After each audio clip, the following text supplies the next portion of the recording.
16.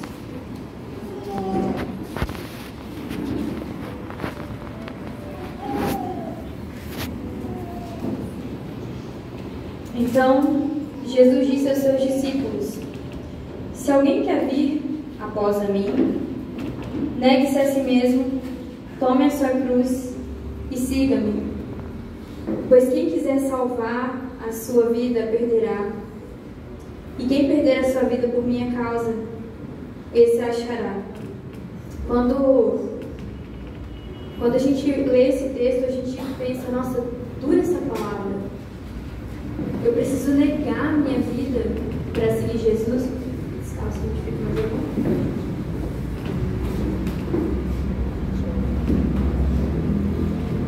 Eu preciso negar minha vida para seguir Jesus. E hoje a gente tem escutado um evangelho tão barato, sabe? Vem para Jesus que sua vida vai ser o máximo. Uau! Vem para Jesus que vai ser tudo fácil, tudo vai melhorar para você. Sabe? Que Ele vai te enriquecer. E não é que Deus ele não tenha bênçãos para nós, mas nós não corremos atrás das bênçãos. As bênçãos correm atrás de nós. Nós não aceitamos Jesus pelo que Ele pode nos dar. Nós aceitamos Jesus por quem Ele é. Por quem Ele é. E muitas vezes nós nos perdemos porque a gente acha que Deus vai dar aquilo que a gente quer. Muitas vezes nossas orações elas são cheias de nós, mas a palavra ela é clara. Ele diz: se alguém quiser vir após a mim, negue-se a si mesmo, negue-se. Pois quem quiser salvar a sua vida, a perderá. E quantas vezes as paixões desse mundo nos cegam? Tem um texto lá em Mateus 13, a parábola do semeador. E aí, uma dessas sementes, né, que é a palavra, ela cai em terreno pedregoso. Né? Ela cai em terreno pedregoso e ela não consegue, ela cresce, mas ela não tem raiz, aí a planta morre rapidinho. E aí quando Jesus ele vai explicar essa parábola, ele fala que essas pessoas que representam esse solo de pedra, essas pessoas elas ouvem a palavra, elas recebem a palavra, mas as preocupações, as riquezas, elas sufocam a palavra. E essa pessoa ela fica tão fascinada pelo mundo, tão fascinada por tudo que ela pode ter, pela forma como ela pode enriquecer, que ela se esquece do Senhor e o coração dela passa a amar tudo menos Jesus. E a vida do crente ela é uma vida de dor, ela é uma vida de sofrimento, porque o que importa é que a vontade do Senhor ela permanece, não a nossa. Na Bíblia nós vamos ver vários exemplos. João Batista foi um homem que ele era de uma linhagem sacerdotal, né? Filho de Zacarias. Então a gente sabe que a tribo de Levi naquela época ela foi escolhida pelo Senhor para servir no sacerdócio, no tabernáculo do Senhor. E aí Deus vira para Zacarias e fala: olha só, Zacarias, seu filho vai ser um profeta. E aí pensa João crescendo, gente. João olhando para os amiguinhos dele, provavelmente eram filhos de sacerdotes também, porque era esse meio que ele cresceu, né? Então imagina João olhando para o lado: nossa, meu amigo vai servir no templo, nossa, olha que legal, mas Jesus não me chamou para isso. A profecia que estava sobre João Batista é: voz que clama no deserto, preparem o caminho para o Senhor. João, ele não deu preferência ao tabernáculo. João não deu preferência à estola sacerdotal, sabe? Que na época representava um grande posto. João só queria agradar ao Senhor. Aleluia. E ele se sujeitou a essa vontade. Ele renunciou ter um posto para cumprir a vontade de Deus. E ele foi para o deserto. Gente, ele vestia pele de camelo.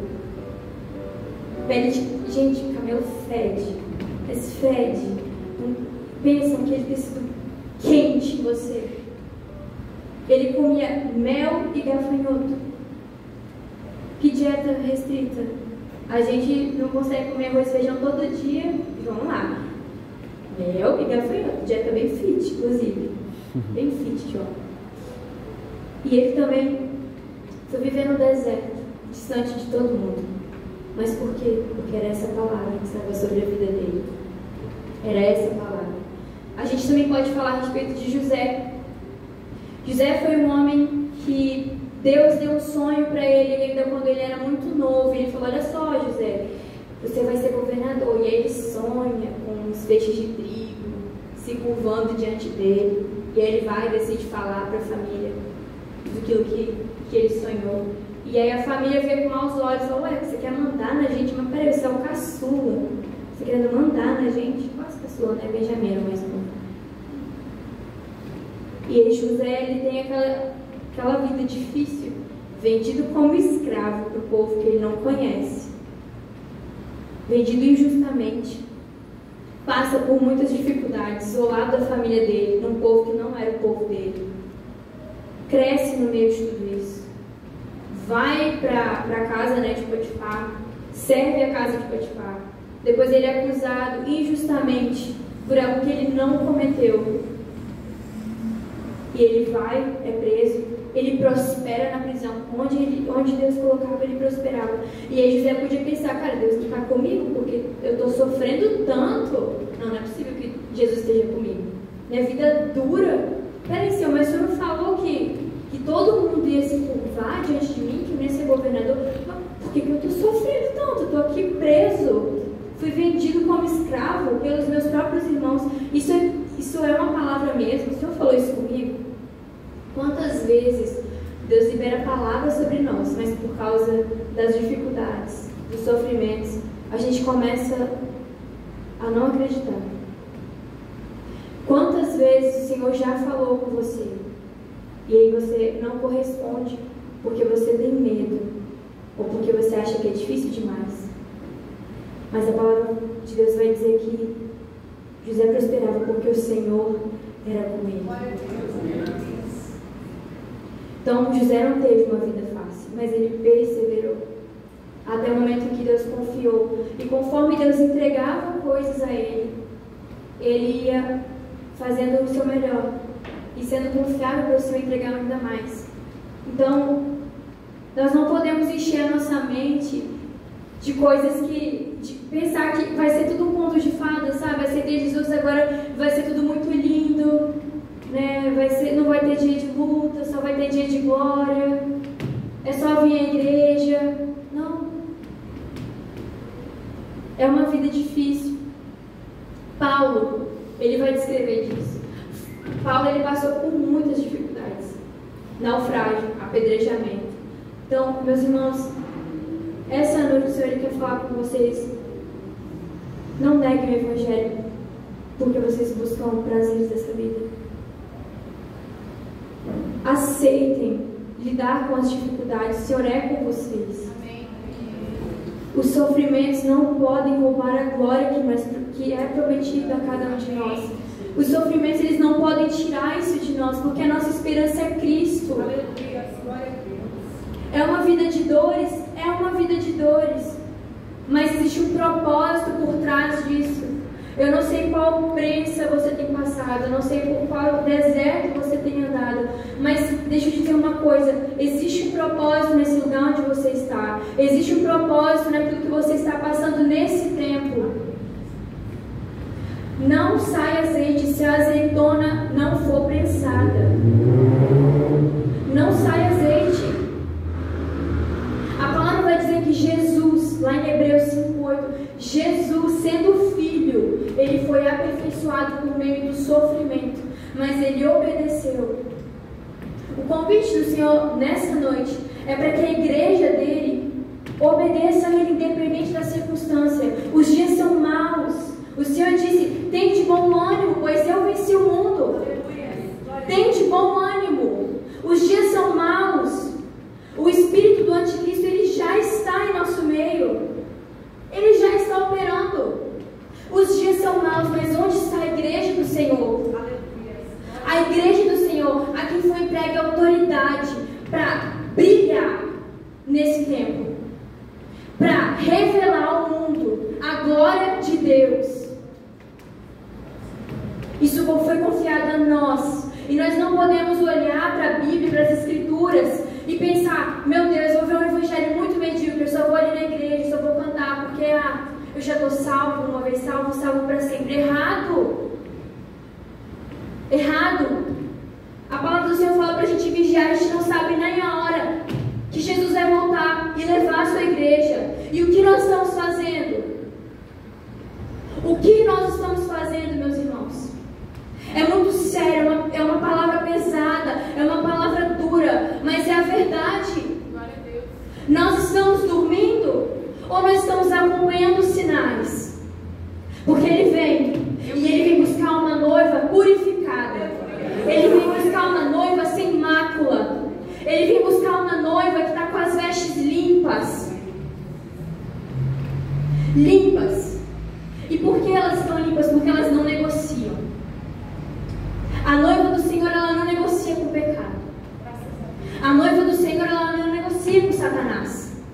A noiva do Senhor, ela se mantém íntegra, esperando o noivo, dia e noite. Ela não sabe a hora, mas ela se arruma. Quem casou que sabe, quando você é noiva, você se prepara o noivado inteiro. Gente, eu não sabia nem a hora, nem o momento que eu ia ser pedido em casamento. Eu sabia que ele ia pedir todo dia, eu pintava minha unha. Ele não pediu. Eu ficava: como é que vai ser isso? Aí de novo, vamos sair, tá? Pra te dar um lugar muito massa, eu quero esse lugar. Pintava a unha, me arrumava, botava a roupinha e nada. E, gente, tá difícil. Gente, eu desanimei, eu ficava lá, não vai ser mesmo. Ai, não vou fazer de novo, não. E aí ele foi e fez. Teve uma semana que ele meio que confundiu mesmo, sabe? Ele falou assim: eu vou chamar ela várias vezes pra sair, vou confundir ela pra ela não desconfiar. E, gente, no dia que ele pediu, eu não sabia que ia ser o dia, juro. Mas eu estava pronta. Glória a Deus. Eu estava pronta. E é assim que o Senhor nos quer: prontos, preparados, limpos, lavados, de forma irrepreensível, sendo encontrado diante do Senhor, sem mancha, sem pecado, sem culpa.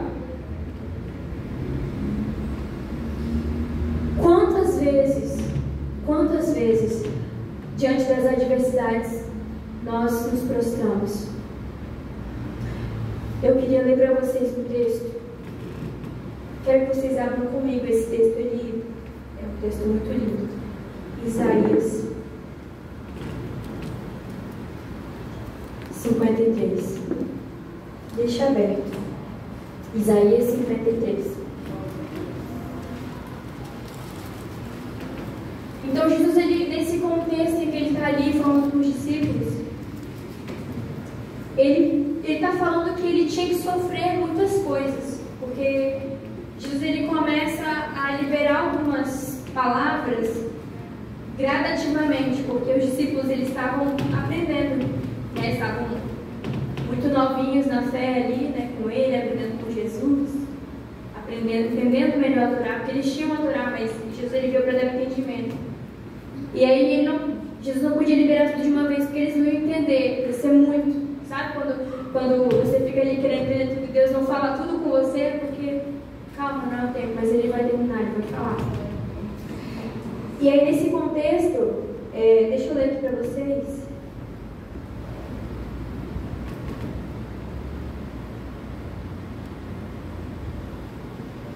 Só um minuto.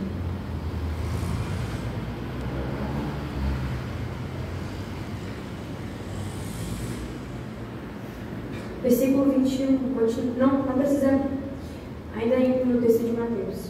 Desde esse tempo, Jesus começou a mostrar aos seus discípulos que era necessário que ele fosse para Jerusalém, sofresse muitas coisas na mão dos anciãos, dos principais sacerdotes e dos escribas, fosse morto, e no terceiro dia ressuscitasse. Então Pedro, chamando à parte, começou a repreendê-lo, dizendo: que Deus não permita, Senhor, isso de modo nenhum irá acontecer. Mas Jesus, voltando-se, disse a Pedro: sai da minha frente, Satanás. Você é para mim uma pedra de tropeço, porque não leva em consideração as coisas de Deus, e sim a dos homens. Gente, Jesus, ele foi a pessoa que mais sofreu, que mais precisou passar por dores. E aí, quando ele fala isso, escandalizou os discípulos. Não, mas o Senhor é de Deus, como assim o Senhor vai sofrer? Né? Não, só tem o melhor. E aí, o que Jesus fala? Aparta-te de mim, Satanás, porque você só busca as coisas dos homens. Por quê, gente? Porque a nossa alma não quer sofrer, a nossa alma não quer sentir dor. Mas, quando o nosso espírito está alinhado ao céu, nós obedecemos, ainda que tenhamos que passar por diversas tribulações, porque isso trará enorme peso de glória. Então, o que Jesus está falando aqui para os discípulos? Olha só, eu sei que vocês não querem sofrer, eu sei que vocês não querem que eu morra, que eu sofra, mas isso é necessário. Isso é necessário. Eu vim com esse propósito. Então, vamos lá ler Isaías 53. A partir do 3. Isaías é um profeta messiânico, porque as profecias que ele libera são acerca de Jesus. E esse capítulo, 53, ele vai estar falando exatamente sobre Jesus. Então, Isaías 53, a partir do 3. Era desprezado e o mais rejeitado entre os homens, homem de dores, e que sabe o que é padecer. E como um de quem os homens escondem o rosto, ele era desprezado, e dele não fizemos caso. Gente, pausa. Olha o que a Bíblia está falando acerca do nosso Jesus. Homem de dores, que sabe o que é padecer. Jesus carregou muitas marcas. Ele foi rejeitado pelo seu próprio povo. Vamos continuar, versículo 4. Certamente, ele tomou sobre si as nossas enfermidades e as nossas dores, levou sobre si. E nós o considerávamos como aflito, ferido de Deus e oprimido, mas ele foi transpassado por causa das nossas transgressões e esmagado por causa das nossas iniquidades. O castigo que nos traz a paz estava sobre ele, e pelas suas feridas fomos sarados. Todos nós andávamos desgarrados como ovelhas, cada um se desviava pelo seu próprio caminho, mas o Senhor fez cair sobre ele a iniquidade de todos nós. Ele foi oprimido e humilhado, mas ele não abriu a boca. Como cordeiro mudo, ele foi levado ao matadouro, e como ovelha muda diante dos seus tosqueadores, ele não abriu a boca. Pela opressão e pelo juízo ele foi levado, e de sua linhagem, quem se preocupou com ela? Porque ele foi cortado da terra dos viventes. Foi ferido por causa da transgressão do seu povo. Designaram-lhe a sepultura com os ímpios, mas com o rico esteve na sua morte, embora não estivesse feito injustiça e nenhum engano fosse encontrado em sua boca. Jesus não se preocupou com a aprovação dos homens. Ele não se preocupou com o que as pessoas estavam dizendo dele. Ele não se preocupou com o que os fariseus estavam dizendo acerca dele.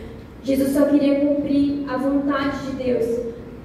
Imagine se Jesus ele deixasse de passar por tudo que ele fez. Onde nós estaríamos hoje? Aonde nós estaríamos se Jesus estivesse prezado pelos prazeres? Aonde estaríamos se Jesus não tivesse sido entregue como um cordeiro? Aonde nós estaríamos? Porque Ele é o sacrifício perfeito. Glória a Deus. Glória a Deus. Ele é o sacrifício perfeito. Aleluia. Glória a Deus. Quando Deus entrega as leis a Moisés, o Senhor institui sacerdotes para fazerem a apropriação dos pecados. E eles tinham que sacrificar sempre um cordeiro, né, um animal. E esse animal ele tinha que ser puro, branco, limpo, sem mancha, sem defeito, para ser entregue como uma forma de propiciação, como uma forma de dizer: Deus, nós nos arrependemos diante do Senhor, nós estamos entregando um cordeiro ao Senhor, como uma forma de nos arrepender e dizer que nós queremos nosso coração voltado a Ti, Senhor. Por isso nós entregamos isso. Só que isso tudo era apenas uma sombra para aquilo que havia de vir. Quando o Senhor entrega as leis a Moisés, Ele está dizendo: olha só, Existe um Cordeiro perfeito que virá e ele irá salvar o mundo. Ele irá libertar a humanidade. E aí eu fico imaginando Jesus lá do céu, assistindo atentamente a história da humanidade, assistindo o povo perecendo por causa da escravidão do pecado, e ele aguardando ansiosamente a hora certa, o momento certo dele vir. Eu consigo imaginar no coração de Jesus a ardente expectativa em realizar e cumprir o plano perfeito do Senhor. Ainda que ele tivesse que se esvaziar, ainda que ele tivesse que tomar forma humana, ainda que ele tivesse que sofrer morte de cruz. Em nenhum momento ele pestanejou, porque ele olhava para o propósito. E é assim que nós devemos permanecer. Então ele vem de forma humana, se esvazia, vive como nós vivemos, se submete a passar por tudo que nós passamos, nasceu numa manjedoura, gente. O nosso rei, quando ele desceu, ele nasceu numa manjedoura. Às vezes a gente quer as coisas tão perfeitas, mas olha para Jesus. Ele é o nosso exemplo. A vida dele não foi uma vida perfeita. A mãe dele era uma mulher tão jovem. Imagina Maria, Senhor, da sua vida, tão jovem. Mas o Senhor confiou a ela. Confiou a Maria. E aí Jesus, ele vem, tendo o seu ministério também sustentado por mulheres que ofertavam. Aí as pessoas podem olhar, nossa, mas esse é o Cristo? Esse é o Cristo? Esse é o nosso Cristo. Aleluia. Que se humilhou para que hoje eu e você estivéssemos aqui. Ele sim se entregou na cruz como um sacrifício perfeito. E hoje ele é o nosso sumo sacerdote. Ele quem intercede por nós diante do Pai, porque ele foi o sacrifício perfeito. E mudando o sacerdócio, muda-se também a lei. Então, se Jesus não tivesse passado por tudo que ele passou, nós não estaríamos aqui. O que nós precisamos entender é que a nossa vida como cristão não vai ser uma vida como um mel, doce, mas nós precisamos estar dispostos a sofrer e a morrer por Jesus. Nós precisamos estar dispostos a enfrentar o que seja necessário. Será que hoje o básico a gente está fazendo? Eu estou anunciando Jesus no meu trabalho? Faça essa auto-reflexão. Eu estou falando de Jesus? Eu estou revelando Jesus no meu caráter? As pessoas olham para mim e elas me veem com a integridade? Elas veem em mim o brilho de Jesus? Como eu estou no meu trabalho, eu estou falando mal do meu chefe? Eu estou falando mal de um colega de trabalho? Eu estou assinando termos que eu não deveria assinar? Estou dando um jeitinho que meu chefe me pediu? Eu estou desonrando meus pais? Estou desobedecendo? Estou desonrando meu esposo, a minha esposa? Eu estou irritando os meus filhos?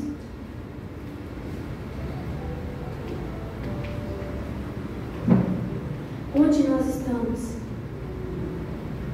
Onde nós vamos parar? Onde nos encontramos hoje? Essa é a pergunta que o Senhor quer nos fazer. Ele fala para a igreja de Éfeso: olha, eu admiro a obra de vocês, mas onde está o primeiro amor? Onde está o primeiro amor?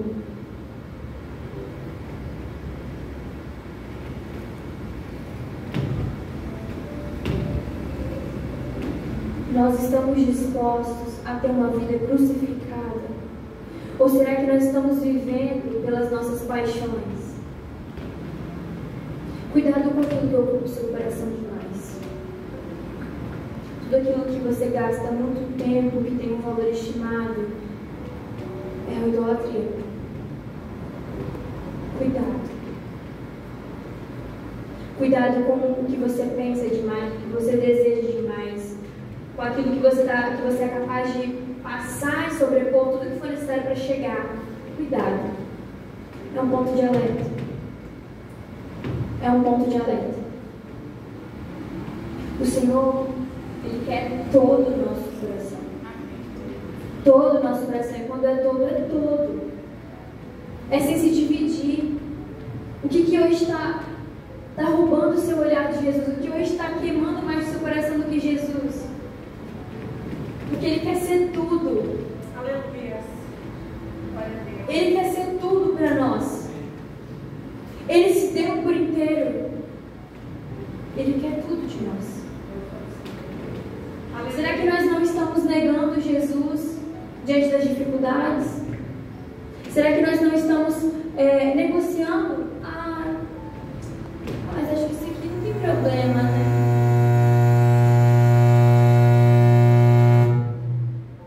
Mas eu acho que isso aqui não tem problema, né? Depois eu dou um jeito.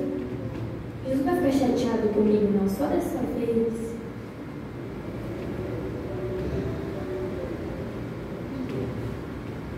Não deixe os sofrimentos dessa vida tirarem o brilho da glória de Deus.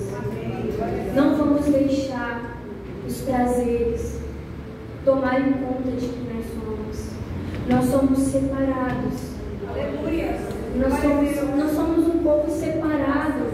O Senhor nos escolheu para ser santo, como Ele é santo, irrepreensível, sacerdócio real. Nós não podemos deixar as nossas vestes sujas.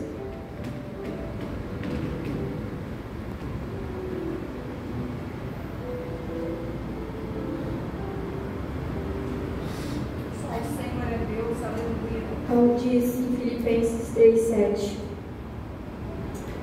Mas o que para mim era lucro, isto considerei perda por causa de Cristo. Aleluia. Glórias a Jesus.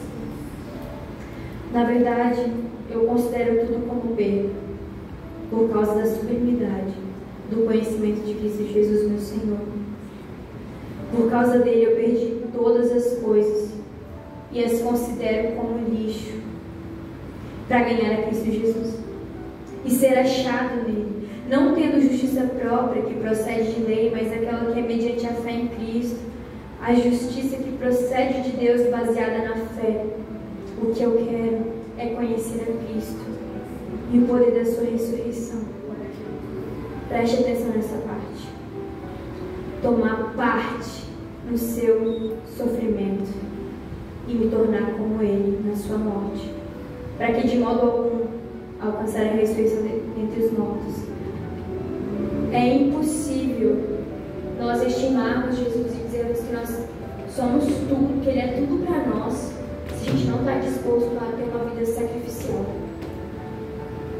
Se nós estamos dizendo que Jesus é tudo, então o restante não tem que ser nada.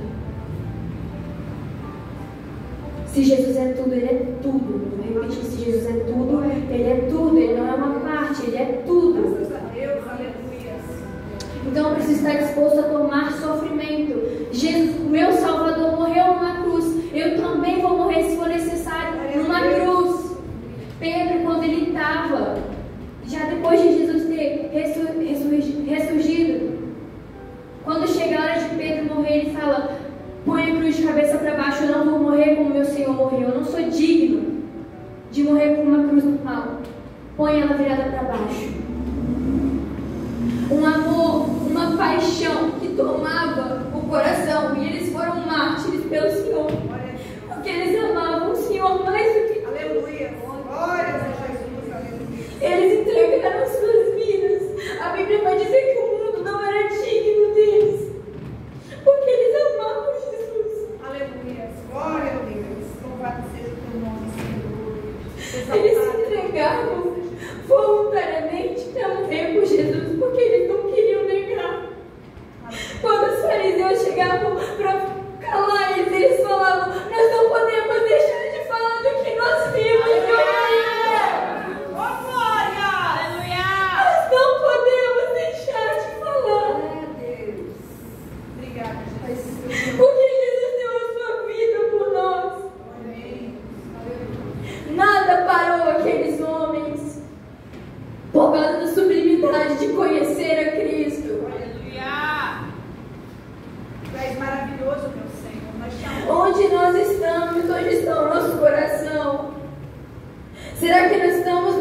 lugar hoje? Será que nós nos encontramos apaixonados de verdade por Jesus? Ou os nossos lábios estão dizendo aquilo que não é verdade? Nós estamos cantando canções sem prestar atenção na letra. Onde está o coração da igreja? Onde está o seu coração?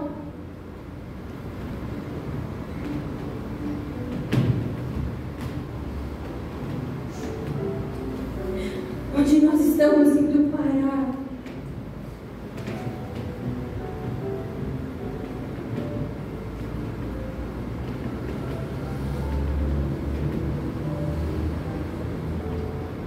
Tem coisas que o Senhor Ele pede de nós, mas tem coisas que nós entregamos voluntariamente. O que o Senhor tem pedido de você? O que o Senhor tem pedido de você nesse tempo? O Senhor tem pedido de você o seu trabalho? O Senhor pediu de você mais tempo de estudo da palavra, de oração? O Senhor pediu de você uma oferta para alguém? O que o Senhor pediu? Porque quando nós entregamos tudo para Jesus, nós dizemos: Jesus, não há nada mais importante do que o Senhor. Aleluia. Ana, ela só recebeu Samuel quando ela entregou Samuel ao Senhor. Ela não foi confiável para receber um filho, porque aquele filho poderia roubar o lugar de Deus na vida dela.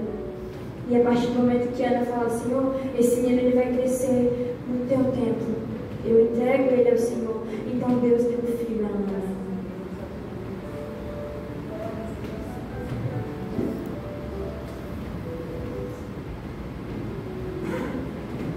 O que o Senhor tem pedido? Santidade. Estamos pecando porque é possível viver uma vida sem pecado. A gente não está acostumado a lidar com isso, né? Mas é possível. Jesus viveu. Será que a gente está sempre caindo nos mesmos erros de falar: é porque eu sou assim mesmo, né? Sem paciência.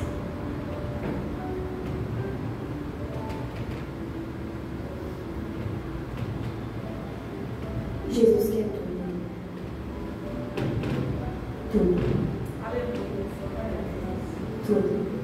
E eu creio que Ele está colocando no seu coração, nesse momento, aquilo que você precisa mudar. O Espírito Santo do Senhor está falando a cada um de vocês. Ele está falando comigo também.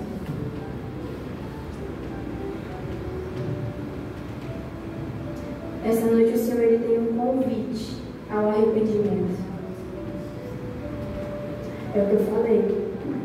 Para vir o azeite do que vem a prensa. Nós não podemos carregar uma unção que nós não estamos dispostos a sacrificar. A unção não pode valer mais para mim do que Jesus. A unção não pode valer mais para mim do que o próprio Senhor, a sua presença. A unção, ela só vale se eu me prostro diante do Senhor e eu sigo Ele. E eu digo: Senhor, é tudo. E eu correspondo, que Ele é tudo. E aí sim, a unção vem. E aí sim, o Senhor confia coisas a nós. E aí sim, a glória vem. Mas antes, é necessário que haja arrependimento. É necessário que haja transformação, mudança de rota. Arrependimento não é vir aqui na frente na hora do apelo e chorar. Arrependimento é mudança de rota. É olhar: eu mentia, eu não minto mais. Eu roubava, eu não roubo mais. Só o Senhor é Deus. Esse é o convite essa noite. Queria chamar o ministério de louvor.